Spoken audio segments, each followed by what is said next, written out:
Continuamos en Perfil. En esta segunda fase del video, en la emisión del día de hoy, estaremos compartiendo sobre la vida del fundador del diario El Nacional, Miguel Otero Silva.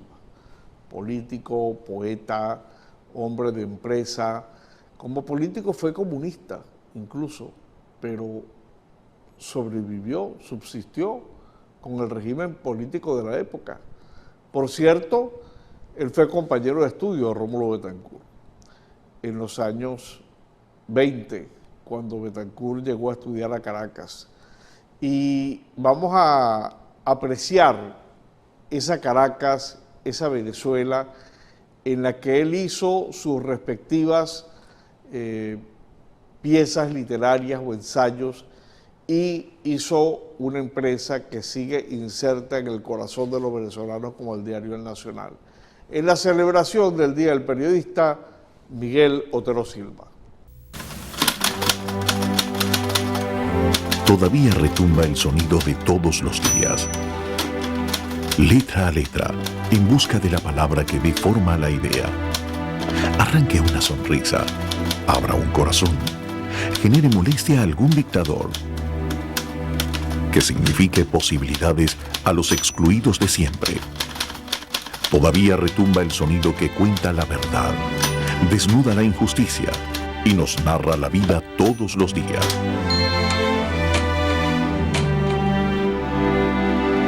Solo calla cuando encuentra lo soñado. Una pausa. Y luego 16 caracteres que dibujan un nombre, un sueño, un país.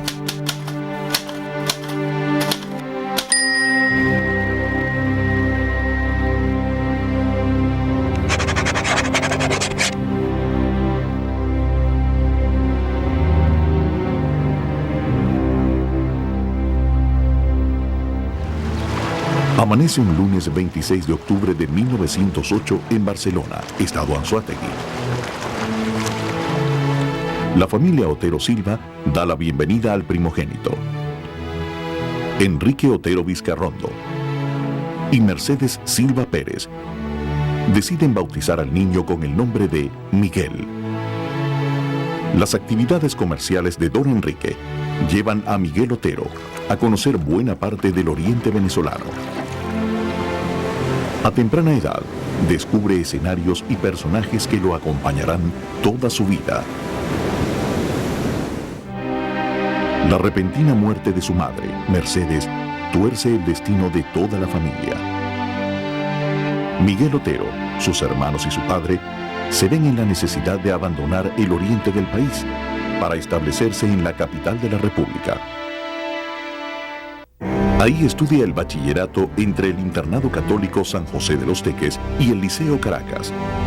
Es de esos jóvenes que sueñan despiertos. Está más allá de las lecciones, de la práctica del deporte, de los juegos y de los deberes. Se gradúa de bachiller a los 15 años en el Liceo Caracas. Se asoma al mundo adulto, un joven con una extraña mezcla de pasiones. Los números, las estadísticas se confunden con una fuerte afición por la palabra, por el verso. De sus años como estudiante de bachillerato, se conserva el que podría ser su primer soneto escrito de puño y letra. Y es que el propio Miguel Otero Silva revela que su interés por la poesía nació desde pequeño, cuando solía escuchar a un joven intelectual, quien en las tardes caraqueñas conversaba con los transeúntes. Aquel muchacho que hablaba bonito, según Miguel Otero, era Andrés Eloy Blanco.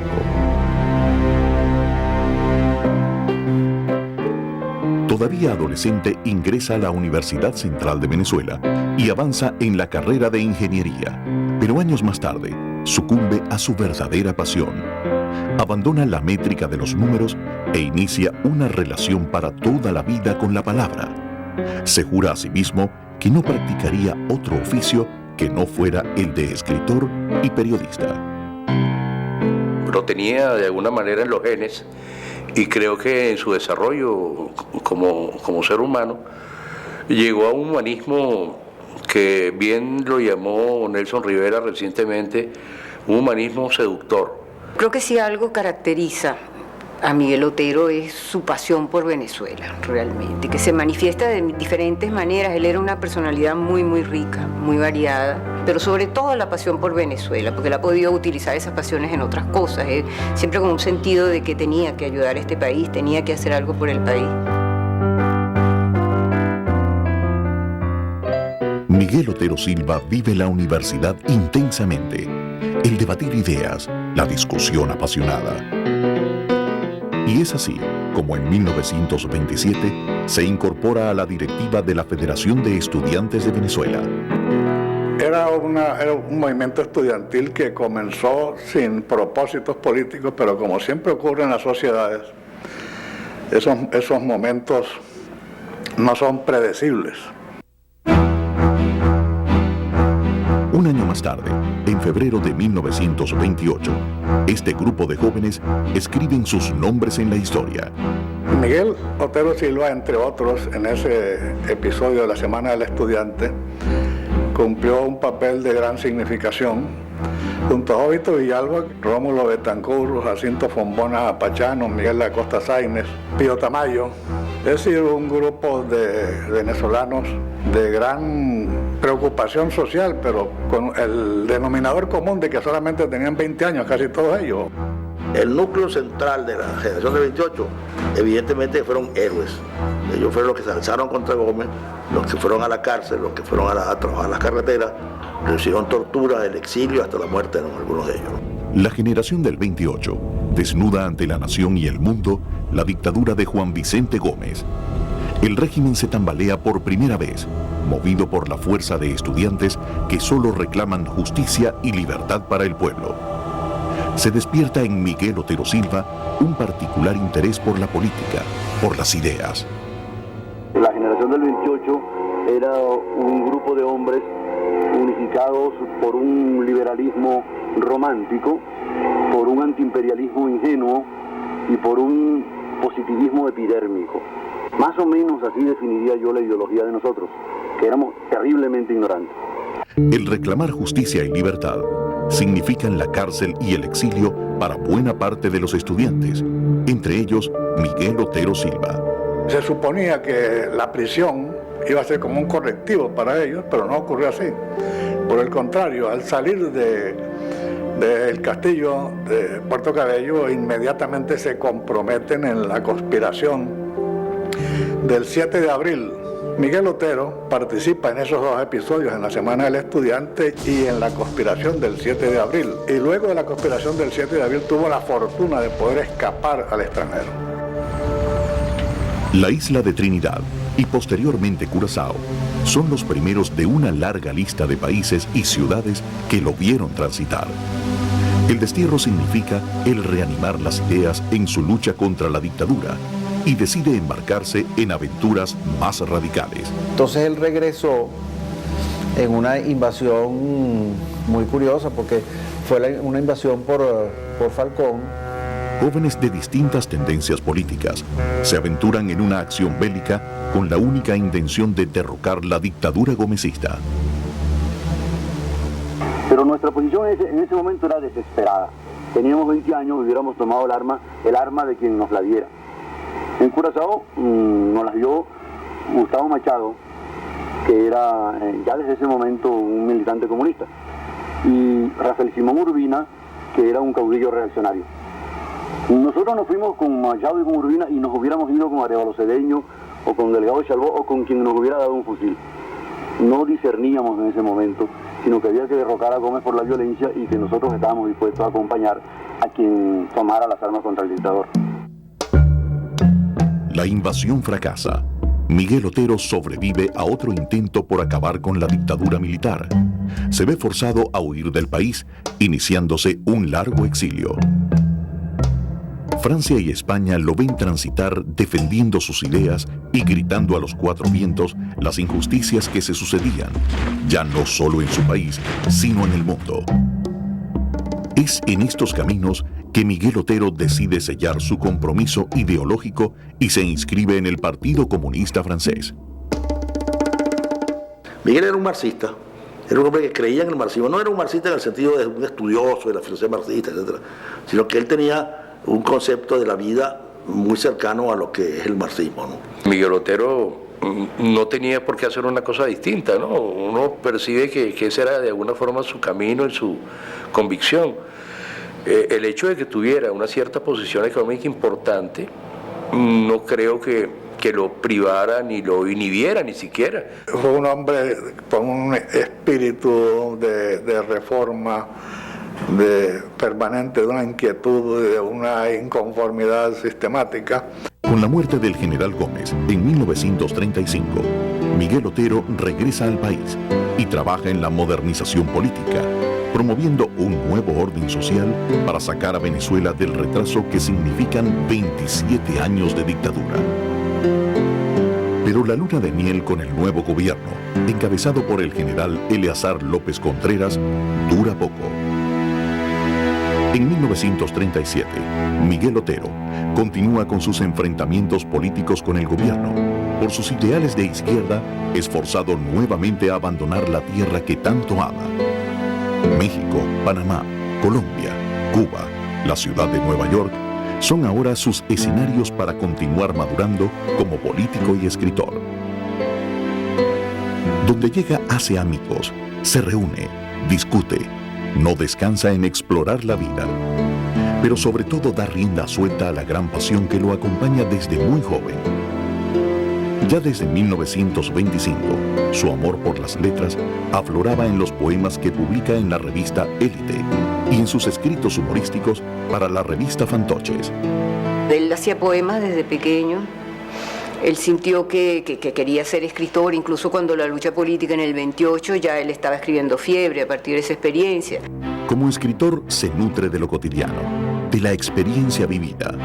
No desecha las posibilidades de expresarse. En el libro En las huellas de la pezuña, publicado en 1929, escribe junto a Rómulo Betancourt un relato detallado del levantamiento generacional del 28 contra la dictadura de Gómez. Ese trabajo lo escribieron conjuntamente Miguel Otero y Rómulo Betancourt, no obstante que ellos tenían diferencias muy importantes. En 1937, encontrándose en el exilio, se publica su primer poemario titulado Agua y Cauce, y 2 años más tarde, en 1939, a los 31 años de edad, publica su primera novela, Fiebre. Yo empecé en la novela por querer hacer un relato autobiográfico de lo que nos pasó en el 28 y escribí Fiebre para guardar mis recuerdos y sobre todo los recuerdos de mis compañeros de lucha. Toda su obra, con solamente 2 excepciones, están estrictamente vinculadas con la realidad venezolana. Yo me documento por lo menos mucho para mis novelas.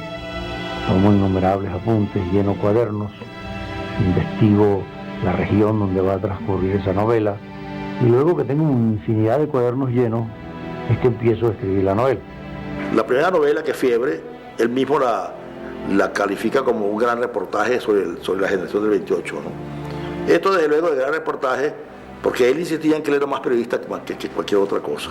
En 1939, Miguel Otero Silva tiene su primer contacto con la gran prensa caraqueña, publicando escritos en el periódico que años más tarde sería su competencia. Regresa al país en 1940 y se aventura en una de las experiencias editoriales de mayor trascendencia en la historia venezolana. Junto a los mejores exponentes del humorismo del país, funda el semanario El Morrocoy Azul. La relectura de su obra en muchas ocasiones me ha demostrado que estábamos en presencia con él de una de las figuras más importantes, estamos hablando del humor, de ese humorismo venezolano que ha tenido tantos momentos y tantas figuras descollantes. Y muchas de sus obras humorísticas se escriben en Morrocoy Azul. Incluso obras de teatro para leer, que era muy frecuente en eso. Después viene otra de las cosas importantísimas, que él incorpora el humorismo al nivel de la literatura, que es una de las cosas también más difíciles que existen, porque tradicionalmente los humoristas no son literatos. Y Miguel Otero era poeta, era prosista, era periodista, un hombre de una cultura vasta. Todo eso unificándose al sentido tan profundo que él tenía de la Venezuela popular, de la Venezuela esa criolla de verdad. Entonces sale pues esa flor tan hermosa de su poesía humorística. En 1943, el Miguel Otero poeta, escritor de novelas, el que arranca sonrisas desfigurando la política, le abren un espacio al periodista que tenía la necesidad de contar a diario una historia. Miguel Otero Silva era no solamente un literato, sino que cuando hablamos del tema cultural, Miguel Otero Silva está por un lado las novelas, poesía, la obra humorística, pero por otra parte está la intención a través del Nacional y a través de su propio trabajo de mejorar el nivel cultural de Venezuela. Junto a su padre, Enrique Otero Vizcarrondo y Antonio Arraiz, fundan el diario El Nacional, imponiendo rápidamente un nuevo estilo de hacer periodismo. En sus páginas se abren espacios a la opinión de articulistas venezolanos y extranjeros de todas las tendencias. Nacional, por ejemplo, sirvió para que mucha gente que eran rivales de Miguel Otero desde el punto de vista político o desde el punto de vista literario, usaran el Nacional. El Nacional les dio absoluta cabida. El primer papel literario de un periódico latinoamericano fue en el Nacional. Ningún otro periódico tenía papel literario.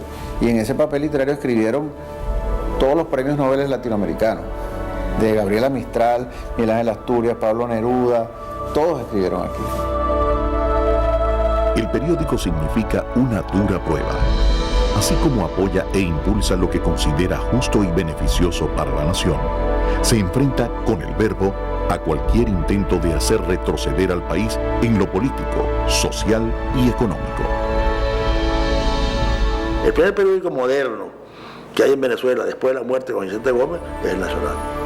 Introduce una serie de elementos nuevos que no se conocían en Venezuela desde todo punto de vista, desde el punto de vista técnico, de la diagramación, del contenido, etc.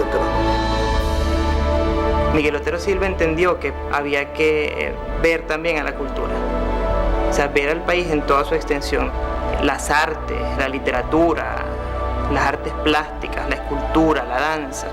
Eso hasta ese momento no era importante, o parecía que no era tan importante como la política.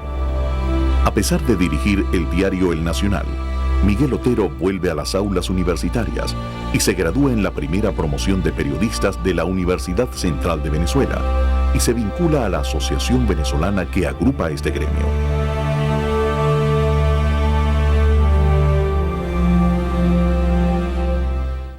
En medio de este compromiso, que significa llevar adelante el diario El Nacional, contrae matrimonio con María Teresa Castillo, el amor que solo sus más íntimos amigos conocían y que dejó plasmado en infinidad de cartas que cruzaron los mares del exilio. Conseguimos unas cartas que se suponía le había mandado Miguel Otero, pero era una tal chepa.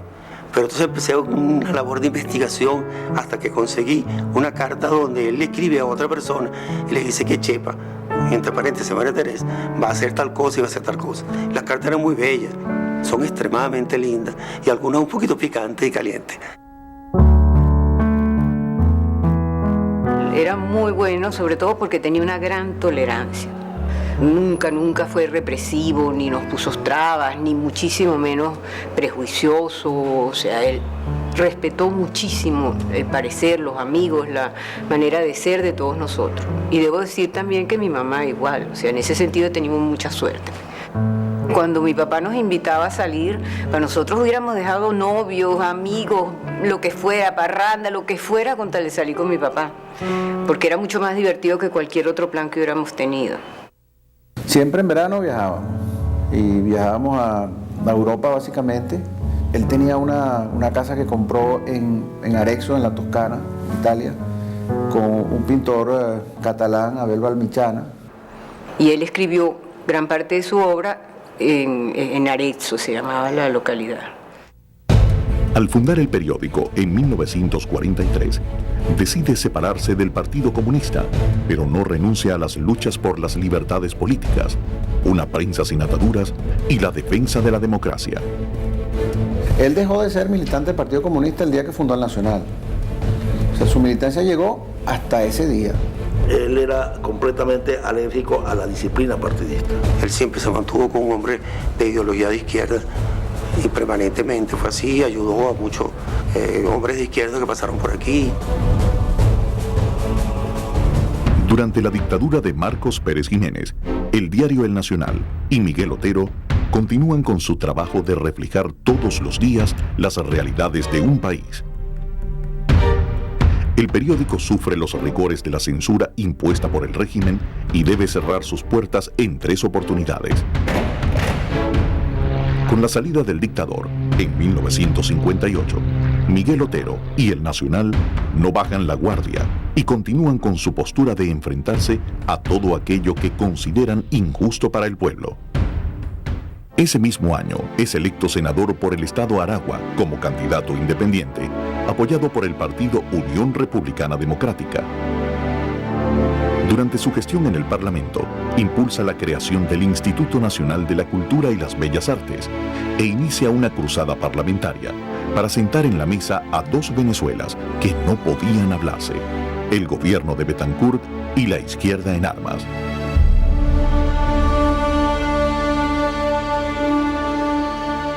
La línea editorial asumida por El Nacional ante el triunfo de la Revolución Cubana le significan al periódico un boicot por parte de los anunciantes y la separación de Miguel Otero de la dirección del diario.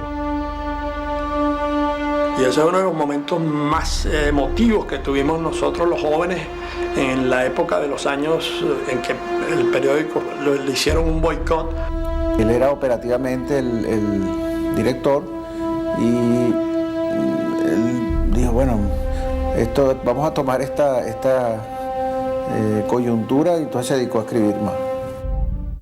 La vida de Miguel Otero Silva siempre está acompañada por la energía de sus años de juventud.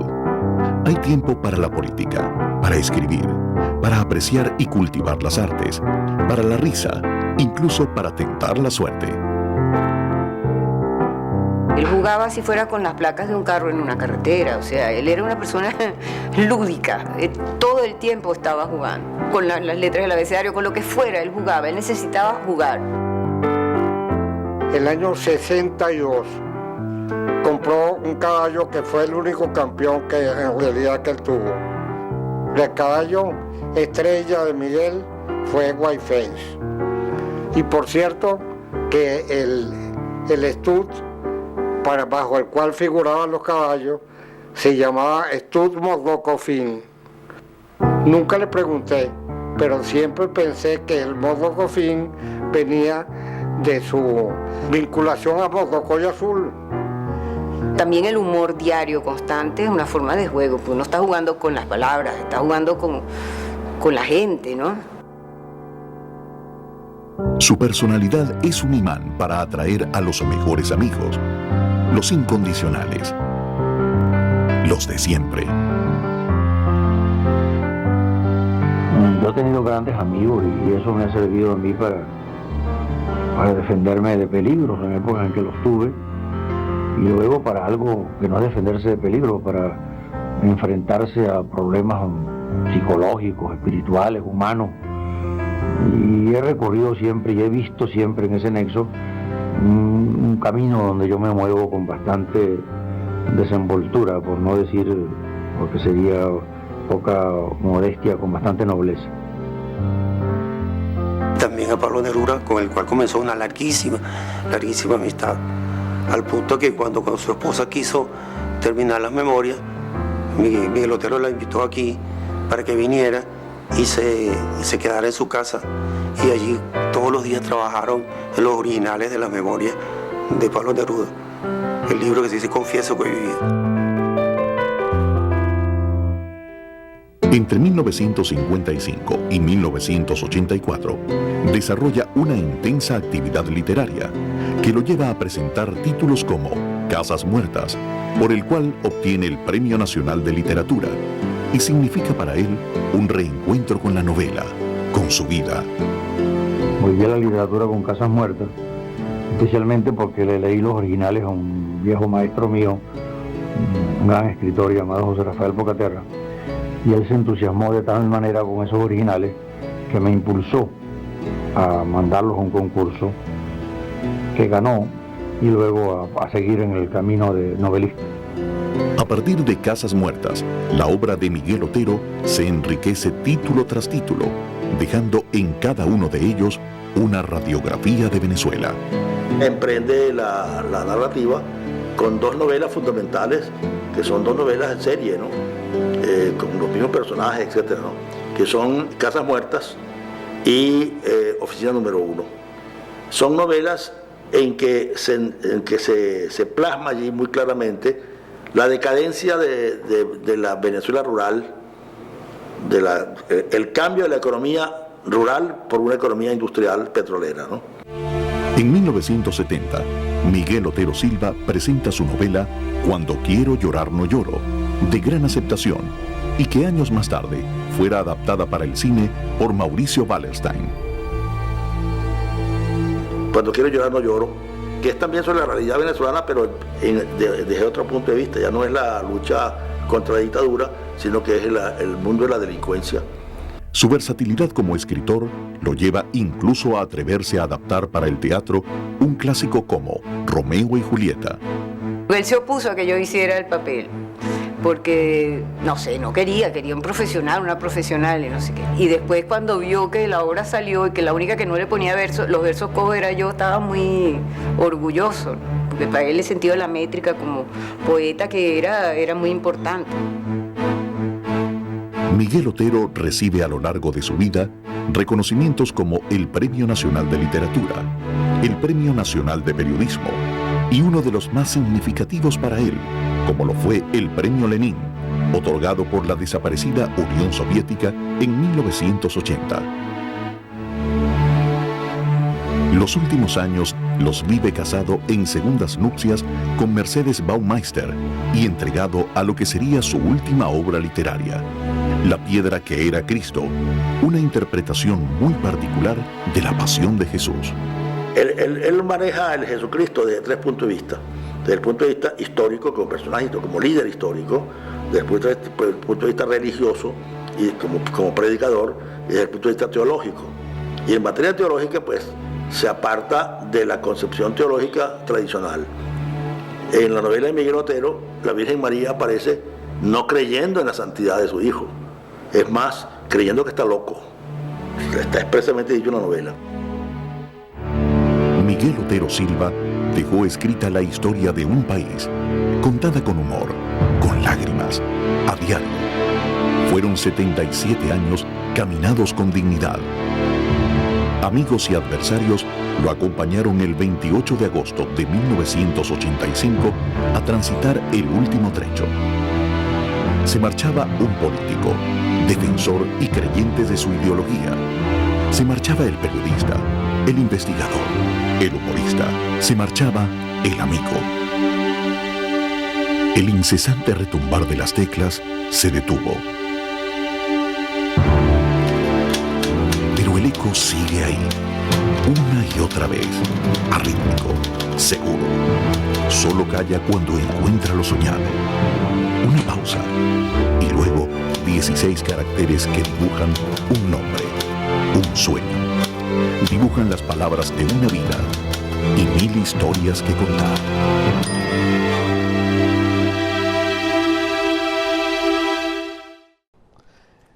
En este evento que hemos compartido con ustedes en la celebración del Día del Periodista, cómo hemos disfrutado de la vida de estos hombres que no solo se dedicaron a ser exitosos para ellos y su familia, sino que le dieron a Venezuela su conocimiento, sus inversiones, parte de su porvenir y que seguirán siendo historia por siempre. Por cierto, esta emisión la cerramos con un poema, con un fragmento de un poema de Andrés Mata, que dice: un amor que se va, ¿cuántos se han ido? Otro amor volverá, más duradero y menos doloroso que el olvido. El alma es como el pájaro señero, que roto el nido, en el ruidoso alero reconstruye el nido. Gracias por tenernos en sus pantallas. El próximo domingo a las 11 de la mañana en otra emisión de Perfil. Para todos, éxito y mucha suerte.